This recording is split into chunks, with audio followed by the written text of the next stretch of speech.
어제 제가 우리 시청자 여러분들에게 관련 보도 하나를 보여드렸습니다. 뭐가 있다고요? 어제 조희연이가 대법에서 유죄 판결을 받아가지고 서울시 교육감직이 상실이 되었다는 겁니다. 제가 이거 여러 차례 강조해드렸고 어제 굉장히 주목해야 된다라고 말씀을 드렸습니다. 자, 그런데 중요한 건 이런 겁니다. 이와 관련돼가지고 MBC는요 그냥 심플하게 보도하면 돼요. 심플하게. 자, 실제 어제 KBS는 어떻게 보도를 했느냐? 심플합니다. 교육감직 상실. 끝난 거예요. 근데 MBC는 어제 이와 관련돼가지고 이상한 꼬리표를 하나 답니다. 어떤 꼬리표? 이런 꼬리표를 달아요. 10년 서울 진보 교육감 막 내리냐. 걱정됩니까? 네? 좌파들이 서울 교육감 못 먹을까봐 걱정되는 거예요? 그러니까 그동안 10년간 조희연을 통해서 실제 서울 진보 교육감을 좌파들이 장악을 했는데 이제 조희연이가 날아가니까 이거 못할까봐 걱정되는 겁니까? 자, 제가 여쭤봅니다. 이게 중요한 게 아니잖아요. 네? 실제 진보층이 그러니까 좌파층이 교육감을 먹냐 안 먹냐가 중요한 게 아니잖아요. 중요한 건 뭐겠습니까? 당장 언제? 오는 10월 16일 날 서울시 교육감 재보궐선거가 열린다고요. 중요한 건 무엇이냐? 이 교육감 보궐선거의 열림에 있어서 누구 돈? 우리 국민의 세금이 무려 100억이 들어갑니다. 100억이. 한두 푼 들어가는 게 아니에요. 이게 진짜 문제 아닙니까? 그럼 중요한 건 뭐겠습니까? 이런 사실을 알매도 불구하고 조희연 뭐 했어요? 교육감 출마했잖아요. 네? 실제 자신의 채용 비리와 관련돼가지고 드러났고 그와 관련 문제가 되고 있음에도 불구하고 조희연 뭐 했습니까? 출마했잖아요. 그로 인해서 뭐 하는 겁니까? 우리 국민의 세금에 100억이 들어가게 생겼다고요. 누구 때문에? 조희연 때문에. 근데 이런 게 지금 한두 번이 아니잖아요. 어떻습니까? 직선제 서울교육감으로 4명 모두가 유죄 판결 받았습니다. 지금 뭐 하는 겁니까? 다 재고볼 된 거예요. 다 재고볼. 이럴 때마다 우리 국민의 세금이 들어갔다고요. 중요한 건 뭐겠습니까? 이와 관련돼서 교육감 선거가 정치판이 돼버린 겁니다. 실제 정말 우리나라 교육을 위해서 일을 하고 헌신해야 될 사람이 어디에 빠지게 된 겁니까? 정치판에 빠지게 되게 만들었다는 겁니다. 결국 교육이라는 그 사안에 있어서도 진영 논리로 나뉘게 되었다라는 거예요. 근데 지금 MBC는 뭐 하고 있습니까? 이와 관련돼서 조희연을 까는 게 아니라 걱정하고 있어. 야, 그동안 우리가 다 먹었는데 이거 어떻게 안 되겠나? 라는 걱정을 하고 있다라는 겁니다. 자, 시청자 여러분들, 어제 조희연이가 뭐라고 말하냐면요. 이렇게 말합니다. 전교조 해직교사 채용은 사회의 정의 실현을 위한 것이래요. 우리 조희연 씨, 포장지 씌우지 마세요. 있는 척 하지 마십시오. 네? 이거 결국 뭐겠습니까? 조희연이가 자신의 교육감직을 위해서 지금 짬짬이 할 때 드러난 거 아니겠어요? 결국 뭐 하는 겁니까? 서로 간에 거래를 한 겁니다. 어떤 거래? 조희연은 전교조라는 이권 카르텔을 지켜주는 거래. 그리고 조희연은 그런 이권 카르텔을 지켜주는 가운데 전교조로부터 정치적 지지를 받는 거래. 그런 짬짬이 거래를 지들끼리 야합을 해놓고 이와 관련해서 뭐 사회정의? 정말 어처구니 없는 좌파식 포장지를 우리가 한 번 더 확인해 볼 수 있다는 것입니다. 자, 그래서 제가 한 가지 보여드릴게요. 실제 조희연이 채용했다라는 그 전교조 중에 어떤 사람이 있냐면요. 이런 사람이 있어요. 당시 특별 채용 대상된 교사 중 한 명은 2018년 6월 교육감 선거에 출마했다가 경선에서 조희연과 단일화를 했습니다. 단일화했다고. 그럼 뭐 하는 겁니까? 아, 나랑 단일화 했으니까 내가 교육감 뒤이후에 뭐 하니까 콩고물 나눠준 거 아니겠습니까? 이게 본질입니다. 이게 본질. 그래서 뭐 한 겁니까? 이와 관련돼서 감사원이 감사를 벌였고 이와 관련돼서 공처가 1호 수사를 벌였고 그런 가운데 사법부가 대법원에서 유죄 판결 날인 거예요. 그래서 날아간 거라고. 근데 이걸 뭐 이렇게 포장을 씌웁니까? 자, 보시는 것처럼 이게 본질이다 라는 말씀을 제가 한 번 더 해드려 보는 겁니다. 자, 그런데 이런 MBC의 프레임 전환, 이런 MBC의 포장지가 여기서 끝나지 않는다라는 거예요. 자, 어제 또 뭐가 있었습니까? 민주당의 말도 안 되는 검사 탄핵과 관련돼서 헌재가 전원 만장일치로 기각 판결을 내렸습니다. 자, 그럼 이것도 간단합니다. 어제 KBS 어떻게 보도했냐면요. 이렇게 보도했어요. 특정 사유 안 된다. 간단해요. 어제 헌재가 어떤 사유를 가지고 기각 판결을 내렸는지 그냥 간단 명료하게 보도하면 되는 겁니다. 그런데 MBC는 여기를 뛰어넘어요. 어떻게 뛰어넘냐? 헌재는 판단 내렸어. 그런데 아직 수사 중이야. 수사가 지지부진해. 라고 말을 하고 있다는 겁니다. 자, MBC 여러분들, 헌재 판단이 있어서 수사가 왜 들어가는 겁니까? 헌재 판단은 헌재 판단이고 수사는 수사예요. 별개로 보도를 해야죠. 근데 뭐 하는 겁니까? 한 개로 뭉친 거야. 헌재에서 기각 판결 내렸지만 아직 수사 중에 있다. 아직 이거 끝난 거 아니다. 라고 지금 얘기하고 있다는 겁니다. 정말 징글징글하다. 라는 말씀을 제가 해드려 보는 겁니다. 자, 그럼 중요한 건 이런 거예요. 우리는 또 한 번 뭘 해야 되겠습니까? 본질을 꿰뚫어야 되는 겁니다. 실제 어제 검사 탄핵과 관련돼가지고 문제점이 가장 큰 게 뭐겠습니까?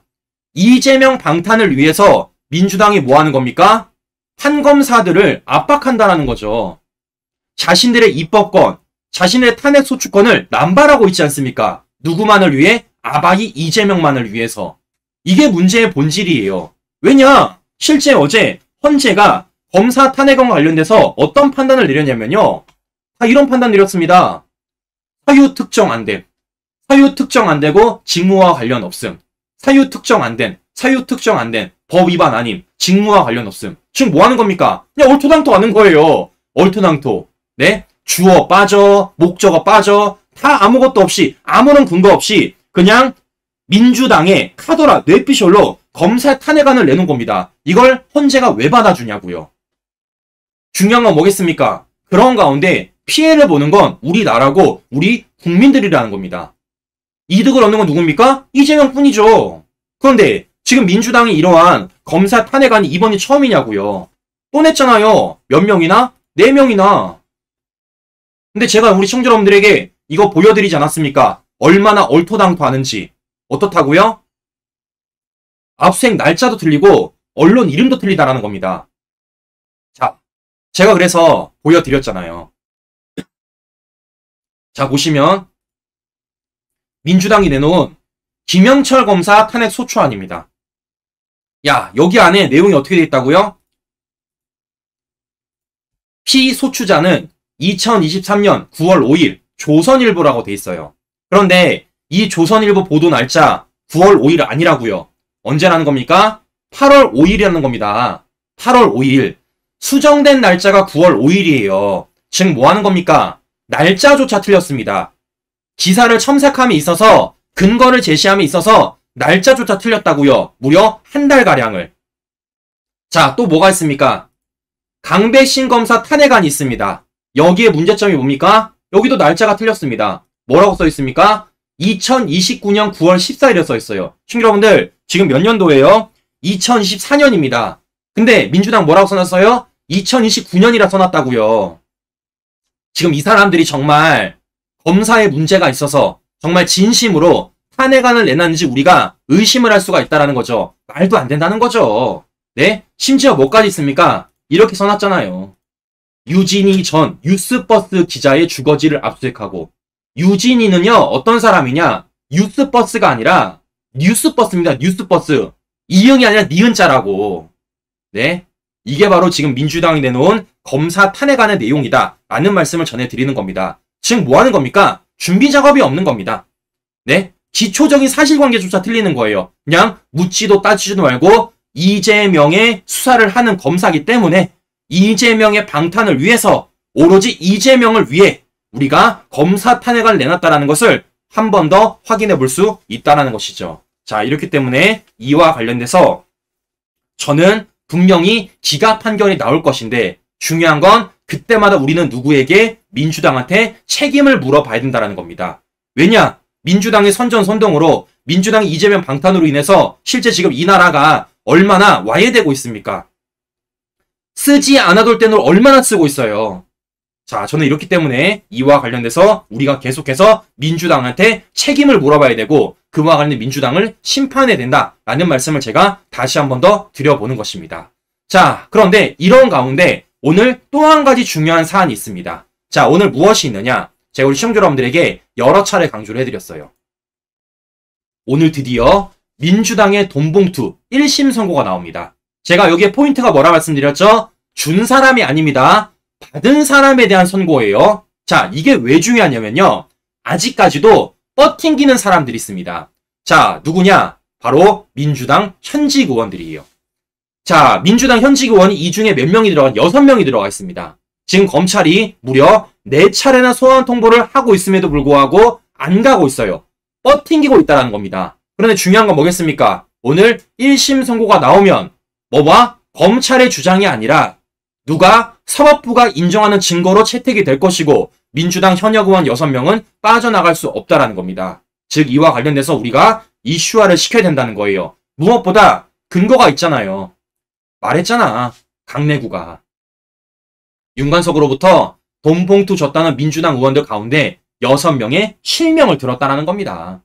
증거와 관련 진술 다 있다라는 거예요. 이렇기 때문에 이와 관련해서 민주당 현직 배지들이 버티지 말고 빨리 출석해라 라는 말씀 제가 다시 한번 드려보는 겁니다. 자, 그런데 이런 가운데서 또 한 가지 수사가 지금 이어지고 있는 게 있습니다. 바로 무엇이냐? 문재인 관련된 수사예요. 제가 여러 차례 말씀을 드렸지만 지금 몇 분 응선까지 넘었다고요? 9분 응선까지 넘었다라고 말씀을 드렸습니다. 자, 왜겠습니까? 실제 문재인과 김정숙에 대한 계좌 압수수색이 들어가지 않았습니까? 실제 분석까지 하고 있다고 말씀을 드렸어요. 그리고 이런 배경 가운데 누구? 문재인 당시 비서실장이었던 임종석이 검찰에 출석을 했고 누구? 조국이 오는 31일 날 검찰에 소환 조사를 당한다라고 말씀을 드렸습니다. 자, 근데 중요한 건 뭐겠습니까? 지금 이들이 모두 다 모르쇠 하고 있다는 겁니다. 무엇보다 조국이 지금 어떻게 하고 있어요? 이런 얘기를 하고 있다고요. 나는 문재인 사위도 모르고 이상직도 모른다라는 거예요. 제가 이거 말씀드렸죠. 얼마나 말도 안 되는지.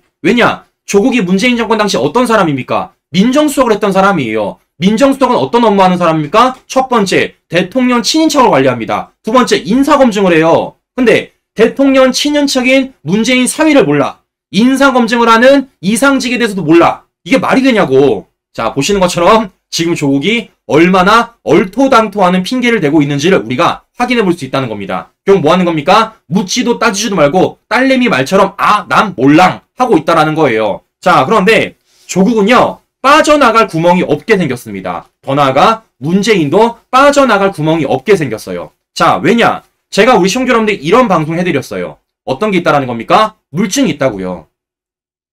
실제 문재인 정권 청와대 당시 후보군이 3명 있음에도 불구하고 이상직만 인사검증을 했다라는 겁니다. 지금 뭐 하는 겁니까? 나머지 후보들은 들러리 세웠다라는 거예요. 사전 내정이 정황이 포착됐다라는 겁니다. 그런데 이와 관련된 물증 하나가 들켰어요. 자, 어떤 게 드러났냐? 바로 이겁니다. 문재인 정권이 부적격 보고에도 이상직을 중진공 이사장 자리에 앉혔다라는 겁니다.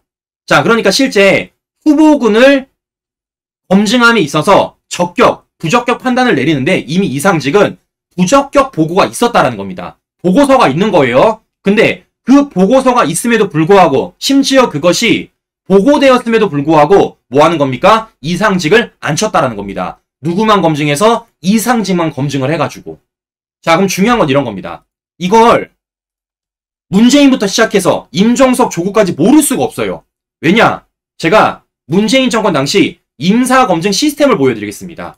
이런 식으로 돼요. 첫 번째, 인사수석이 후보자를 압축합니다. 그리고 민정수석실에서 검증 지시를 내려요. 그리고 공직기강 비서관에서 자료 검증을 하고 민정공직기강 비서관에서 평판 검증을 합니다. 그리고 민정수석이 검증 보고서를 만들고 이걸 비서실장이 후보자로 내정하고 누가 임명하는 겁니까? 문재인이 임명하는 겁니다. 그럼 제가 여쭤볼게요. 이런 인사검증 시스템 가운데 조국이 몇 번 들어갑니까? 이 검증 가운데 임종석이 안 들어가요? 다 들어가잖아요.